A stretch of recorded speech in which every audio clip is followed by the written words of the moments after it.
Mesdames et messieurs, bonsoir et merci de votre fidélité à votre télévision régionale Prestige pour être au diapason de l'actualité des faits marquants d'ici et d'ailleurs. Et vous avez raison, la grande édition. Au sommaire, lancement de l'agenda culturel de la ville de Thiès pour l'année 2022-2023. Les artistes thiessois désavouent le maire. Les détails dans cette édition. Le Gamou de Keur Serigne Ablaye Yakhine, prévu le 25 octobre prochain, se prépare activement. Le comité d'organisation a fait face à la presse hier mercredi. Et puis lutte contre le cancer en cette période d'octobre rose. Le centre de santé de Keur Mam El Hadj entre dans la danse pour stopper ce fléau. Le suivi de l'actualité internationale et la page sportive mettront à terme ce rendez-vous d'information. Merci de votre fidélité. Le développement, c'est dans une poignée de secondes.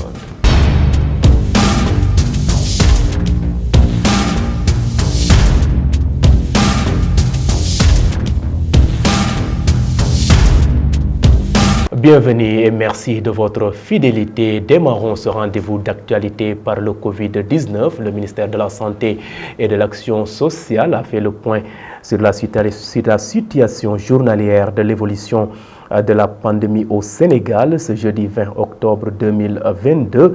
Sur 416 tests réalisés, le Sénégal a enregistré 15 nouvelles contaminations. 16 patients hospitalisés ont été contrôlés négatifs et déclarés guéris. Qu'un cas grave n'est pris en charge dans les services de réanimation des hôpitaux. Qu'un cas de décès n'a été enregistré le mercredi 19 octobre 2022. L'état de santé des autres patients reste stable. Parlons toujours santé. Octobre rose, le slogan est bien pratiqué par le corps médical. Même si le soutien du gouvernement manque selon certains, des dépistages gratuits sont organisés tout au long du mois, facilitant ainsi la consultation aux patients. La sage-femme du centre de santé de Keur Mam El Hadj, Mame Yacine Soumaré, se prononce sur le sujet du cancer. Ses propos sont recueillis par Isaac Dapa et Doudou Dieye. C'est le mois du cancer Octobre Rose, surtout sur la sensibilisation pour mieux accéder à la prévention pour que cette maladie ne demeure pas sur la population, surtout particulièrement sur les femmes et les enfants. Oui, depuis le début du mois d'octobre, on s'est organisé avec l'association des sages-femmes et Maristop International, notre partenaire, pour faire le tour de tous les postes, atteindre les cibles pour faire le dépistage gratuit, éventuellement prendre en charge si les moyens sont là. Et là, on peut dire qu'il n'y a pas assez de moyens à 100%, on en a peu. Mais vraiment ce qu'on souhaite pour qu'on ait carrément les moyens, surtout pour la mammographie, que ce soit réduit à 0 francs, vraiment pour que la population, les cas suspects doivent soient pris en charge gratuitement.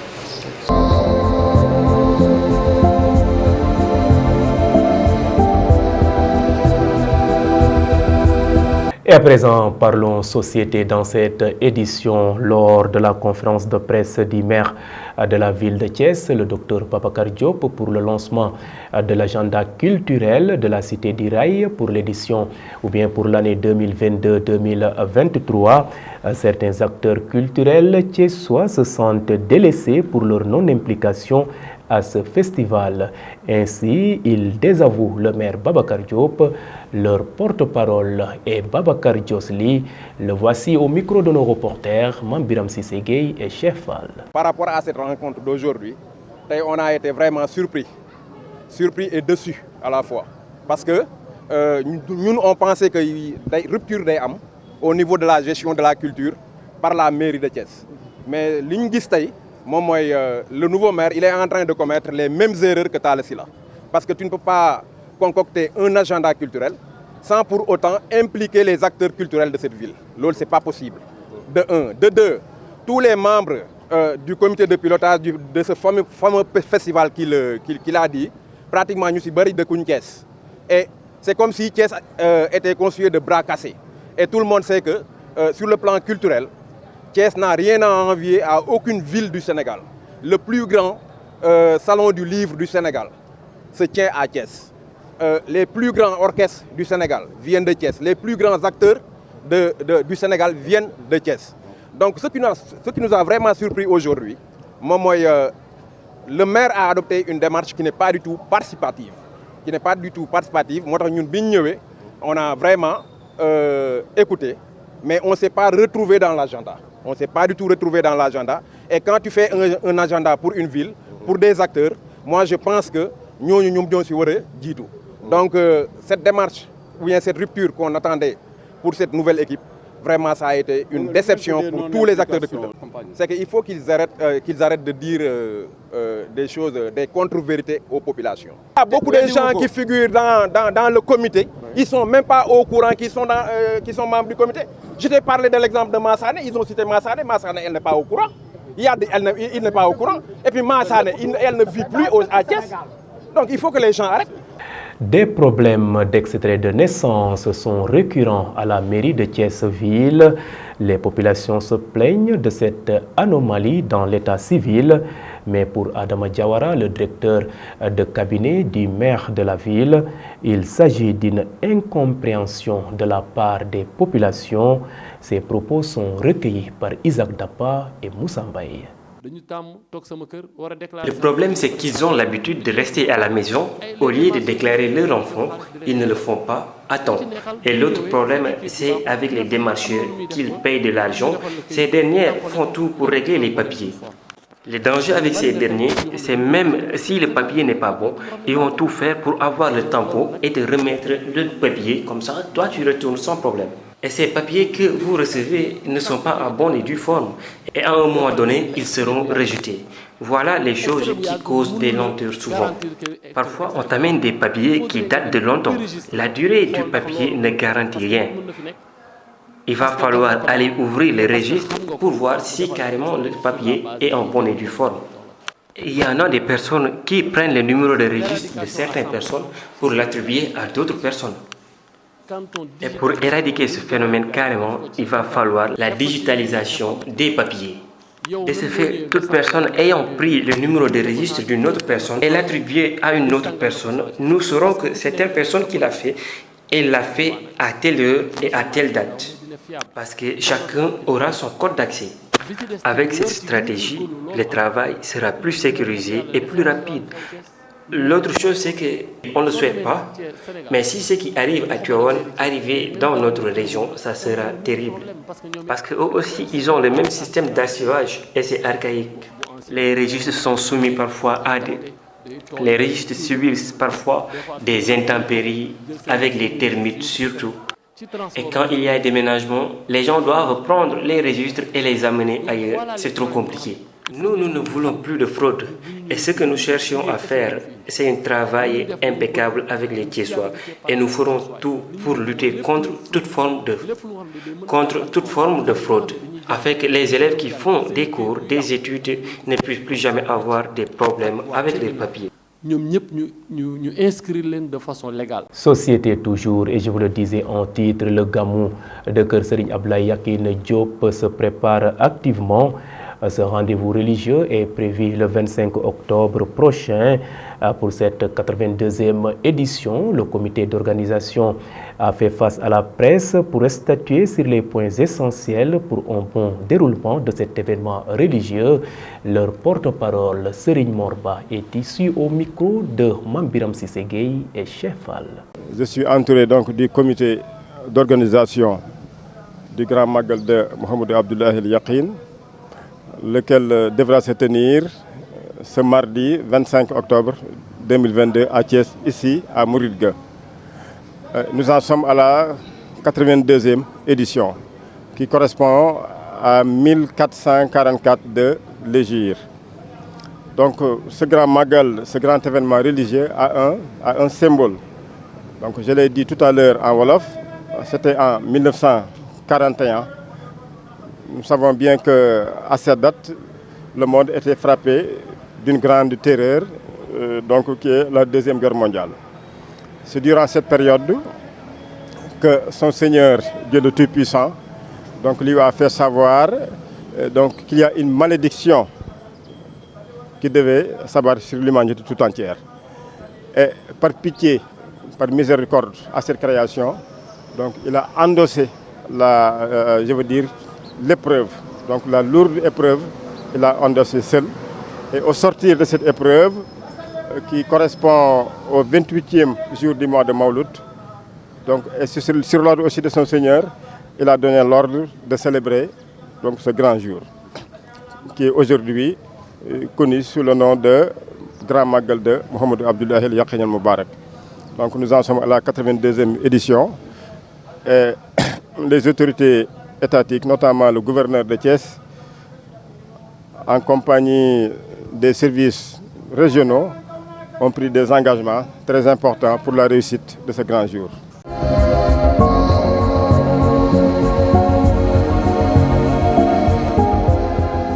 Et à présent, place maintenant à ce qui fait l'essentiel de l'actualité nationale de ce jeudi 20 octobre 2022. Le ministre de l'Intérieur français Gérald Darmanin est attendu à Dakar le 27 octobre prochain, nous dit Mambiram Cissé Gueye. L'actualité nationale, le président de la République a nommé Mamour Diallo à la tête de l'Office national de l'assainissement du Sénégal ONAS. Il remplace Ababakar Mbaye qui est appelé à d'autres fonctions. Monsieur Diallo retrouve ainsi un poste de direction depuis son limogeage à la tête de la direction des domaines occupée aujourd'hui par Mamboy Diao. Il avait été démis de ses fonctions durant la polémique sur l'affaire des 94 milliards de francs CFA dans laquelle il a été accusé par Ousmane Sonko. Son nom a été aussi cité dans l'affaire Adji Sarr. Parlons autre chose. Visite au Sénégal. Le ministre de l'Intérieur français Gérald Darmanin attendu à Dakar le 27 octobre prochain. On en sait un peu plus sur la visite du ministre de l'Intérieur français Gérald Darmanin au Sénégal. En effet, le ministre de l'Intérieur français sera reçu dans la capitale sénégalaise le 27 octobre 2022 pour discuter de la coopération sécuritaire et de la question migratoire. Une fois à Dakar, Gérald Darmanin devrait rencontrer son homologue sénégalais Antoine Diome et le Premier ministre Amadou Ba avec qui il abordera plusieurs thématiques sécuritaires, notamment la coopération entre les deux pays en matière de lutte contre la cybercriminalité. Terminons avec l'exploitation du gaz. En Saint-Louis se tient son forum sur la gouvernance territoriale et la transition économique en vue de préparer la transition économique de la région de Saint-Louis avec l'exploitation des ressources naturelles du Sénégal, notamment avec la découverte du gaz au large de Saint-Louis. La ville tricentenaire accueille du 22 au 23 octobre 2022 le premier forum de Saint-Louis sur gouvernance territoriale et transition économique en perspective de l'exploitation du gaz. Cette initiative du gouverneur de la région Alioune Badara Samb à travers le comité régional de développement se veut un cadre d'échange et de partage avec l'ensemble des acteurs en vue de proposer des solutions qui aideront au développement économique de la région avec la transition économique du gaz. C'était tout pour l'actualité nationale.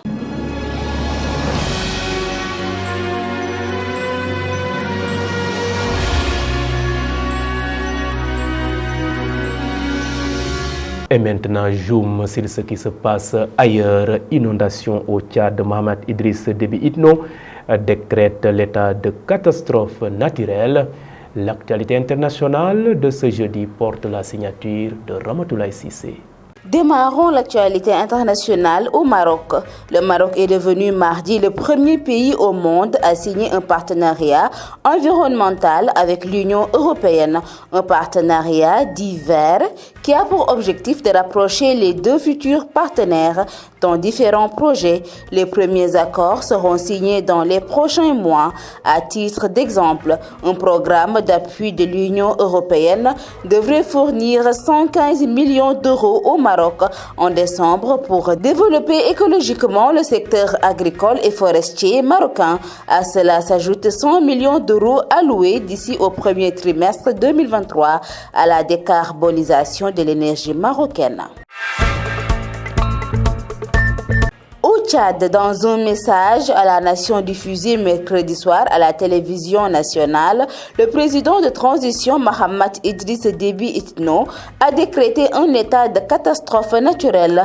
De graves inondations menacent la capitale et plusieurs villes longeant les fleuves Logone et Chari, les deux principaux cours d'eau du pays. Après avoir décrété un état de catastrophe naturelle, Mahamat Idriss Déby a appelé la communauté internationale à l'aide. À Madagascar, d'après la présidence malgache, le chef de l'État a remercié son ministre parce que ce dernier aurait pris seul la décision de voter en faveur de la résolution condamnant les annexions russes en Ukraine. Dans un entretien réalisé par Le Monde Afrique avant son limogeage, mais paru après son éviction, l'intéressé a pourtant confirmé que le vote était le choix du gouvernement, de quoi créer un bel imbroglio dans le pays et laisser passer un certain que Moscou aurait pu jouer un rôle dans la décision de sanctionner le chef de la diplomatie malgache, un scénario pourtant peu probable. Mesdames et messieurs, c'en est tout pour l'actualité internationale.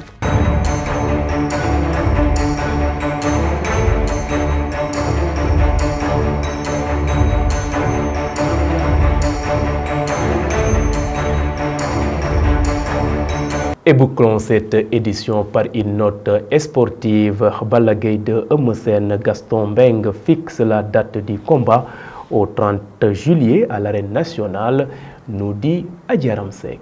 L'actualité sportive que nous démarrons en parlant de rugby African Women's Cup, le Sénégal est éliminé après 2 défaites. L'aventure s'arrête là pour l'équipe nationale féminine à 15.